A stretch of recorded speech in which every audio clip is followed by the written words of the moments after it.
this came across our desk. I am shocked by the resurgence of anti-Semitism in the world. When Jew hatred comes from backward extremists and street mobs, it isn't so surprising. But when university-educated Western academics who know history and have access to the facts are able to demonize Israel and the Jewish people, something is wrong. Has the world gone mad? This is the question. Let me share with you a reaction. The academics who single out Israel for contempt are guilty of ignoring the facts. But those who are shocked by it are also guilty of ignoring the facts. History has shown that being educated has nothing to do with being moral. Some of the most cultured people have also been the most evil. The Holocaust was committed by men who appreciated classical music and read the works of great philosophers. From the very cradle of modern culture and enlightenment came the most barbarous inhumanity the world has ever seen. The notion that evil stems from the ignorant masses and the enlightened class are paradigms or paragons of goodness is a dangerous myth. Ideas have consequences. The typical modern education that teaches moral relativism, that there is no absolute right and wrong, and that there is no objective truth, and there is no God, is actually teaching moral confusion.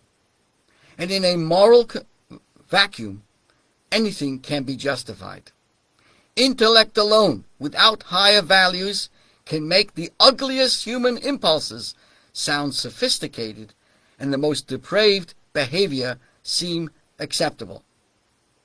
There are evil geniuses too. This is worth bearing in mind when choosing an education for our children. Academic outcomes do not a mensch make. What does the Psalms tell us? The beginnings of wisdom is the fear of God. Reishis Chochmah Yiras Hashem. The beginning of wisdom, the foundation of wisdom, is the fear of God. A good education needs to be based on solid values. We need schools that will not just sharpen our children's minds by teaching them to read and write, but will sharpen their moral character by teaching them wrong from right. Allow me to continue this thought from another perspective as well. I would highlight this, or headline it, with the words "the melting pot" and the Jewish struggle for identity, between tribalism and universalism. The story is told about Bobby Finkelstein, a new immigrant to the United States, who was traveling on a train from New York to Washington, D.C. She had to make one connection in Philadelphia. Not being able to read English, she mistakenly got onto a connecting train headed back to New York, and not to D.C. On the train, she meets one of her friends, and in the conversation, her friend tells her that she's headed to New York. When she returns to her seat, she remarks in amazement, "What a country America is. Two people can be on the same train. One can be headed to Washington, while the other one is headed to New York." Today, tribalism is seen as a primitive, archaic phenomenon, a chip from the ancient world or from the countries which can desperately use a tune-up, if not an overhaul. Tribalism is seen as a cause of disharmony and petty fighting, or at times even major conflict and bloodshed.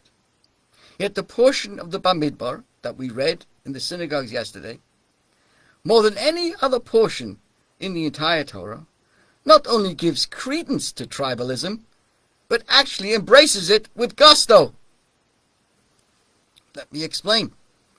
In Bamidbar, that's the first section, the Torah instructs that each of the 12 tribes is to be counted separately, to have their own designated space when the nation camps, and to carry their own flag with a specific emblem and color, distinct from every other tribe.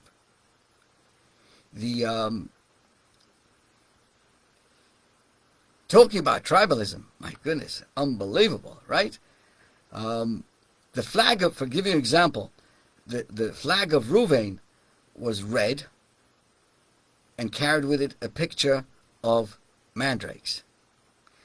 Shimon's flag, the second of the tribes, was green.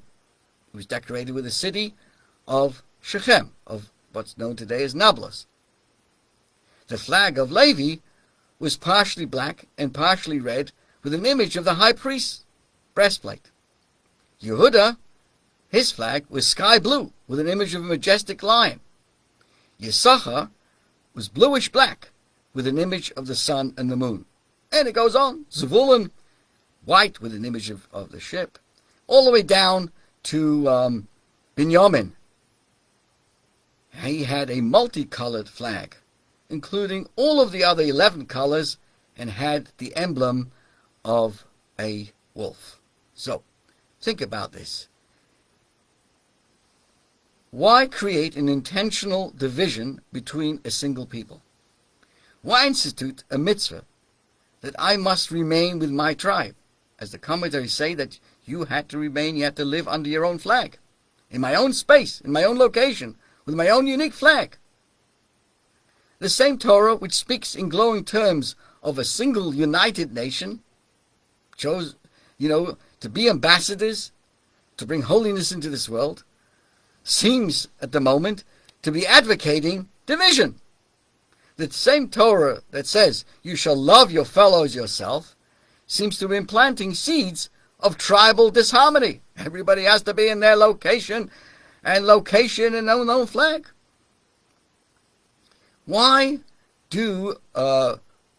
would you feel good if the American flag substituted with individual diverse flags formed by every ethnic group in the United States? How would you feel about that?